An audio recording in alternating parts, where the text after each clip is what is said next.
Hay un estado donde a mí me preocupa muchísimo que esté ocurriendo ciertas cosas, y es el estado de todo el país. Los arraigos domiciliarios están cometiéndose como si se tratara de llevar a la cárcel a toda persona que aparentemente es sospechosa. Aquí en este país, primero fusilamos y después averiguamos. El arraigo domiciliario, una figura que viene desde la época de José López Portillo, ya se ha implementado materialmente todos los estados del país. Sin embargo, ya hay unos que están gritando y dicen no. Y vamos precisamente por la línea telefónica con Miguel Ángel Juárez Frías, quien es el presidente de la Comisión de Justicia del Congreso de Aguascalientes. Hola, ¿qué tal? ¿Cómo estás, Miguel Ángel? ¿Cómo estás, Víctor? Muy buenas noches a todos tus radioescuchas. Con el placer y gusto de estar contigo. Igualmente. Miguel Ángel, platícanos. Ustedes ya tienen un proyecto de ley para que quitar el arraigo domiciliario mismo, que está violando las garantías individuales y los derechos humanos. Mira, Víctor, te comento que se puso sobre la mesa a discusión el tema integral de una reforma integral que traemos ya en proceso de reforma a nuestra legislación penal. Ahorita en este momento, efectivamente, en el artículo 291 de nuestra legislación contemplamos la figura del arraigo. Sí. Más que como un arraigo domiciliario, se tiene como un esquema para evitar la sustracción de la acción de la justicia del probable responsable, obviamente con la intervención del órgano jurisdiccional. Sí. Estamos completamente de acuerdo en el sentido de eliminar cualquier tema que implique la violación de los derechos humanos de las personas, que implique una violación, una transgresión a su libertad de tránsito y obviamente al atentado contra su derecho y calidad de vida de los sujetos. Pero Miguel Ángel, ¿no es suficiente el tiempo que tiene la policía y el Ministerio Público para aglutinar todas las pruebas necesarias y demostrar que alguien es el responsable o el presunto culpable de un delito? Son lo que establece la Constitución y son 48 horas con una posible ampliación y obviamente esa es la parte que estamos verificando, cuál es y en qué términos se está dando la figura del arraigo para efecto de hacer las modificaciones correspondientes. Claro. Pero de una vez lo comento y lo señalo aquí al aire. En el caso de Aguascalientes, al nivel de la Procuraduría, desde el Congreso hemos estado muy vigilantes que cada una de las acciones de Procuración de Justicia obviamente encuentre el sustento de la aprobación del juzgador para el otorgamiento del arraigo y que estos se realicen en una amplia protección de los derechos humanos. Y obviamente el arraigo domiciliario como tal, sí estamos en contra y haremos el trabajo de análisis y la iniciativa y el dictamen correspondiente para omitirlo. Pero como un esquema, la figura de arraigo en su connotación original sí es un instrumento válido para la Procuración de Justicia, que a veces en un término de 48 horas es muy difícil que se llegue de todos los elementos. Pero es porque si estamos buscando un delincuente, la responsabilidad. Si se está buscando un delincuente es porque debe tener elementos, como ¿no? Esa posibilidad para que una persona no se sustraiga de la acción de la justicia, pero que pueda andar en cualquier parte dentro del territorio del Estado. Bueno, pues Miguel Ángel, de verdad no sabes cuánto agradezco que haya estado con nosotros el día de hoy. Gracias, Víctor. Un abrazo. Igualmente, gracias. Miguel Ángel Juárez Frías, que es presidente de la Comisión de Justicia del Congreso de Aguascalientes.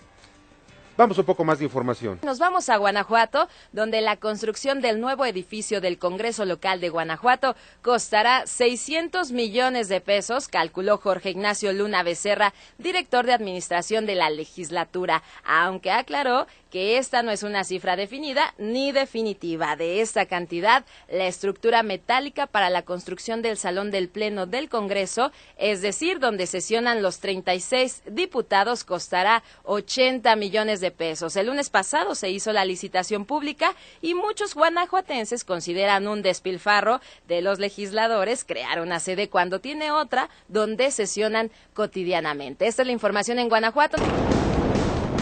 Bueno, sí, es otra sede donde sesionan precisamente los legisladores.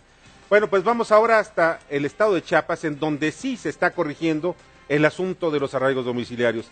El presidente del Congreso del estado de Chiapas, Zoe Robledo, se encuentra con nosotros en la vía telefónica. Zoe, ¿cómo estás? Muy buenas noches, Víctor. Un gusto saludarlos y saludar a su auditorio. Igualmente.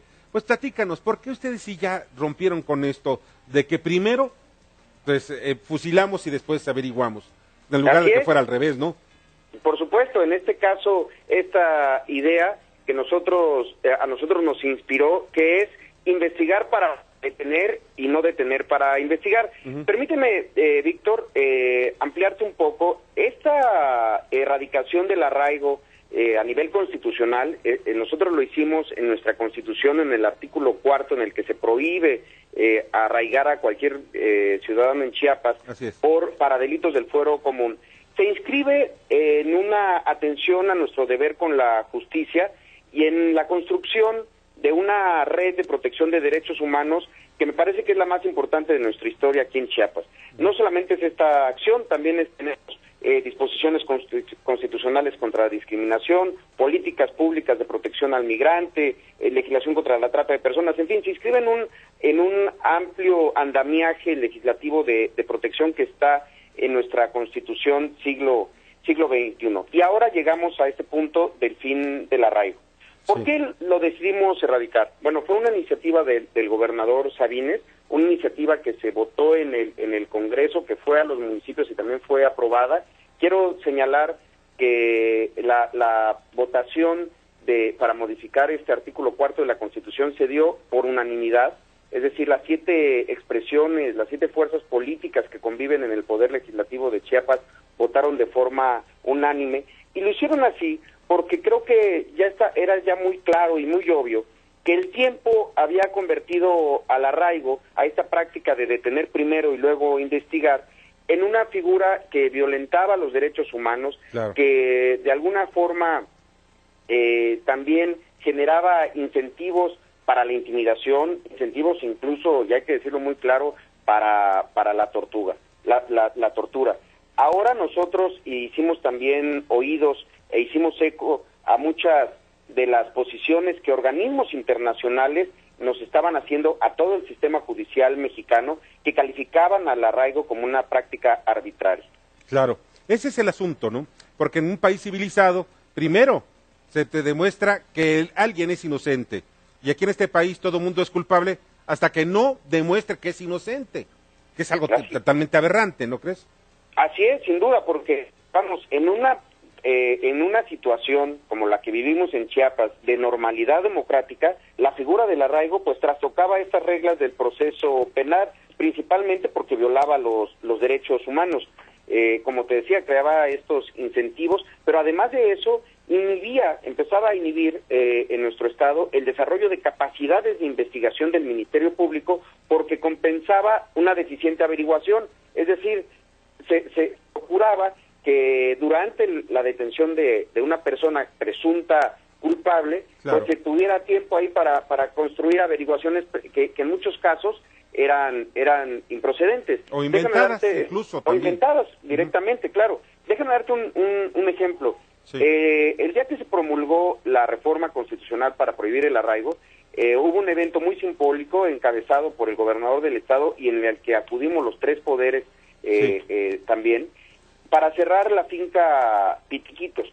Claro. Este era el centro de arraigo más importante de aquí del estado, en los rumbos de Chiapa de Corzo. Sí.